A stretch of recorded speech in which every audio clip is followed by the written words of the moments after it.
non c'è bisogno di sottolineare l'importanza che l'argomento green ha assunto negli ultimi 2 anni, direi. L'attenzione è crescente oramai in tutte le sedi, dalle più alte, multilaterali a livello mondiale, anche al confronto a livello estremamente locale, come stiamo avendo ad esempio qui a Savona e in tutti i comuni della conurbazione del Savonese. L'obiettivo ovviamente è il miglioramento della sostenibilità delle attività portuali. Voglio fare un riferimento introduttivo. Savona è un unicum nel Mediterraneo, un unicum assoluto. Qua ci sono 100.000 persone, tra Albissola e Bergeggi. Queste 100.000 persone hanno un terminal full container a Vado appena aperto che traguarda 900.000 TEU, una è l'home port di Costa Crociere a Savona, ora con 3 accosti, più vari terminal, rinfuse, solide, ro-ro, traghetti, tutto questo in una realtà demografica e spaziale estremamente contenuta. Il lato positivo è che abbiamo uno spettro di attività portuali estremamente significativo in un'area, diciamo, economicamente depressa come ora Savona. È un dato molto positivo. E alcuni strumenti che mi pare utile richiamare sono ad esempio il Genoa Blue Agreements, che fa un po' scopa con quello che diceva prima il sindaco, la stessa iniziativa adottata a Savona. Una notizia indubbiamente positiva, che noi dall'1 gennaio 2020 attuiamo la direttiva MARPOL 2020 con emissioni notevolmente ridotte in termini di zolfo, e questo è una notizia di tipo regolamentare assolutamente positiva.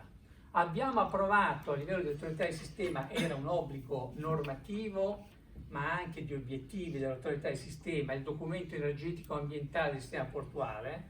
È un termine pomposo, però in realtà è un documento importante perché vengono individuate misure molto importanti, ad esempio in materia di cogenerazione, energia meccanica e termica, o di trigenerazione, meccanica, termica e frigorifera, e alcune iniziative della DSP in materia ad esempio di impianti fotovoltaici o di illuminazione pubblica. Tra i progetti europei, lo rivedremo anche alla fine, c'è il GNL Facile, cioè un investimento volto a creare un serbatoio criogenico mobile fondamentalmente finalizzato a rifornire l'autotrasporto, e qui un po' vengo al tema sollevato dal sindaco, cioè posto che noi abbiamo una chiave intermodale, fatto 100 la merce imbarcata e sbarcata in un porto, a livello europeo il treno difficilmente va sopra il 10-15%. Abbiamo singoli porti che fanno anche il 30, il 35%, ma globalmente non andiamo sopra il 10-15%. Nei porti del nord Europa abbiamo i fiumi, purtroppo da noi, tolto il treno, c'è la strada.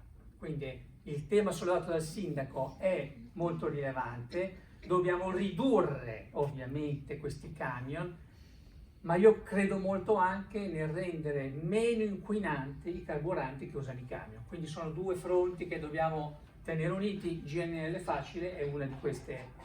Alcuni numeri sono abbastanza significativi. Noi abbiamo già 200 unità nel 2019 che utilizzano o mirano al GNL, lo vedete, 103 sono già in servizio, 97 sono in costruzione. Guardate solo i gruppi crocieristici, poi il Palomba saprà dire molto meglio di me, ma un po' tutti i gruppi crocieristici oramai sono orientati in modo, oserei dire, draconiano nella soluzione del problema delle emissioni.